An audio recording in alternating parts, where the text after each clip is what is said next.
Will, it's been a while since we last spoke to you, and a lot's happened for the women's team since then. It's been an interesting year in the Premier Division for the team. Yeah, it's been certainly a start to the season which has been difficult for us for a number of reasons, but we've got to grips with it now, and we're just starting now to get a real focus on what we need to succeed at this level and get closer to some of the top teams. So certainly for us it's been about bridging the gap, consolidating as much as we can, and now at this stage we're looking obviously to bring one or two in over the next few weeks to try and push as close as we can to the best of the rest. So, you know, we've talked about it before, your Worthings, your Millwalls, your Fulhams, your Ebbsfleets, they're at the moment just a little bit ahead of us, but the key thing for us is to understand what we need to try and get close to them, and that's obviously what we're working hard to do. Yeah, it was, as you mentioned, a tough part of the beginning of the season, but I think, as personally I said on the day, that result at Saltdean from 2-0 down to win 3-2, and the character was shown by the side, even on a very challenging afternoon, that swayed the momentum back towards Sutton, and I guess the side that were high up in the league, it boosted morale. Since then, how much of an improvement have you seen from the side, and how impressive have you been by some of the newcomers from the other 23s and other players who made a difference this year? Yeah, it was a difficult summer, as you know. There was, I had family difficulties in terms of a bereavement over the summer, which meant that I couldn't be around as much as I wanted to be. But Fred and Patrick did a fantastic job in trying to stabilise the team whilst I was away. Subsequently, they have moved on because, for various reasons, and we've got in Steve Shipp, Dave Ward's carry on helping, and they've been absolutely fantastic. So the level of coaching is now really high at the club, and it's, you can really see now it affecting and benefiting the players we've got, especially the younger players. And you think we're a very, very young side. So, you know, apart from one or two of our more experienced players, I think the average age is about 20, and that's for probably 7 or 8 of our squad. So it's challenging for them physically, but also in terms of their game management, in terms of their just sort of understanding of the game will develop as they mature. And it's one of those ones where we can help them with that. It's just going to take time.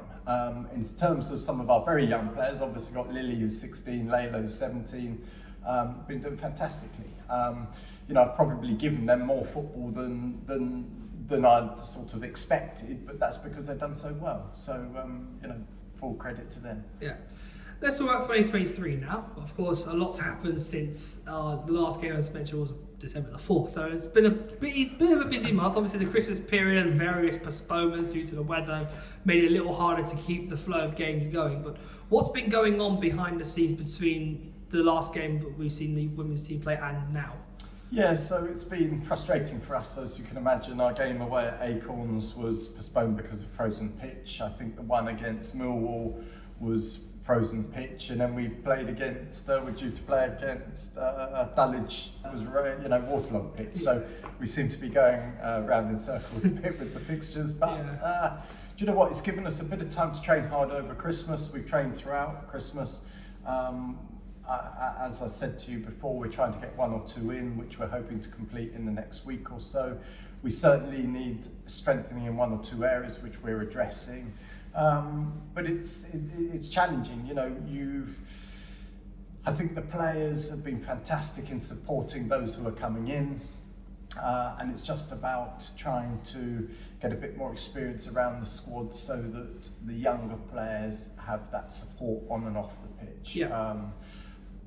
It's likely that we will sign 3 or 4 in the next fortnight, subject to everything going well, and that will make us a lot stronger going forwards because just the depth of the squad will be so much better. So that's really encouraging, and it's really encouraging that players can see that actually this club is very well run, that the coaching standards are very high, and that we're a club on the up. And I think with the men's first team obviously doing so well in the EFL, it's replicated with the the women's team as well, that we're trying to obviously really consolidate this season and then push on as much as we can in the next couple of seasons.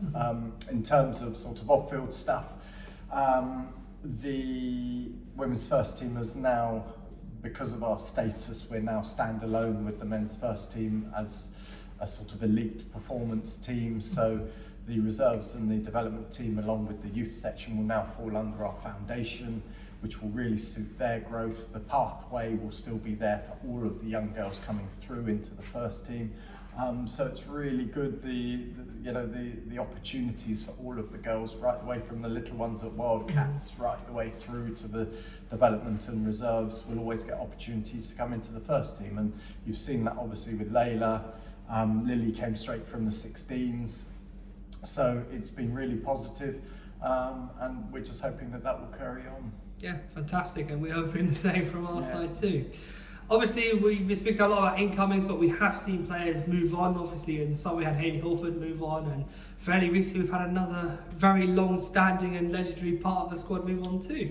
Yeah, it's, you always try and keep every player happy for as long as you can, and sometimes there are players which just need a fresh start at a new environment, and that's true, as I say, whether it's men's football, women's football, whatever level it is, you will always get players who feel that they've come to a sort of, they feel almost stayed in what they're doing, and that they need those fresh ideas from other clubs.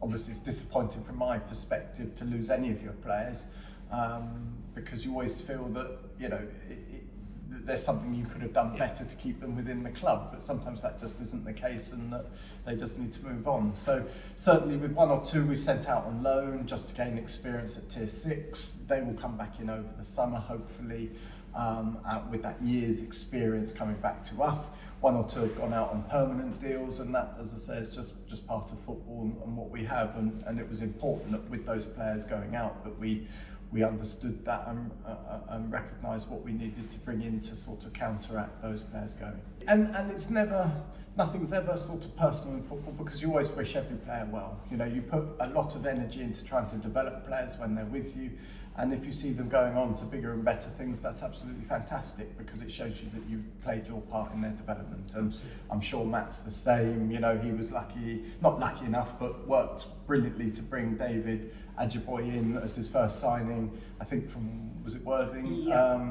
Developed him fantastically, went obviously to Peterborough over the summer, and now we've got him back on loan. So, these things do go full circle sometimes, and the hope is that if you look after the players, irrespective of whether they leave, at some point they might come back again. So, and you hope that they'll come back slightly better, obviously, for their experience of going away. So, we'll see. Fingers crossed for them. Yeah.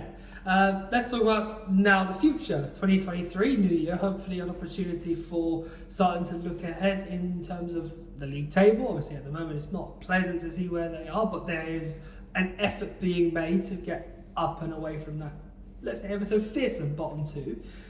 Obviously, it's a big game on Sunday against the Arsenal Academy, which is subject to certain things being done. But how are you looking ahead to that game, but also at the year ahead? Yeah, I think from us it's just about playing a game of football. We haven't played since the 4th of December, so it's a massive gap, and the players will be, game rusty. So it's just a question of ensuring that we just get playing and get the tempo nice and high and get some fitness back into their legs, ready for our league campaign to start again. I think we're at Enfield the following week, so all these games are challenging, and that's the difference between Tier 6 and Tier 5. When you're one-off sort of National League and you've got 5 or 6 clubs who are desperate to try and get into the National League, they're often recruiting players from a higher tier, which inevitably will put us under pressure in terms of what we're trying to achieve. But I don't think, I look at the table, and whilst we're 4th from bottom, I don't think we're a million miles away from, ending 6th, 7th, and that's where we've got to aim for.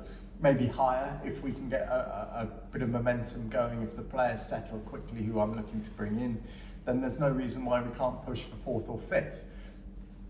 The difficulty, of course, is that you will have a really difficult struggle with your Mills, with your Fulhams, with your Ebbsfleets, and for us and your Worthings, and only one of them is going up. So they're investing heavily in their squads, and it will be interesting to see how that develops, because only one can go up, and you know, how long can they sustain that level of development? That's slightly different for Fulham's, which are fantastically run.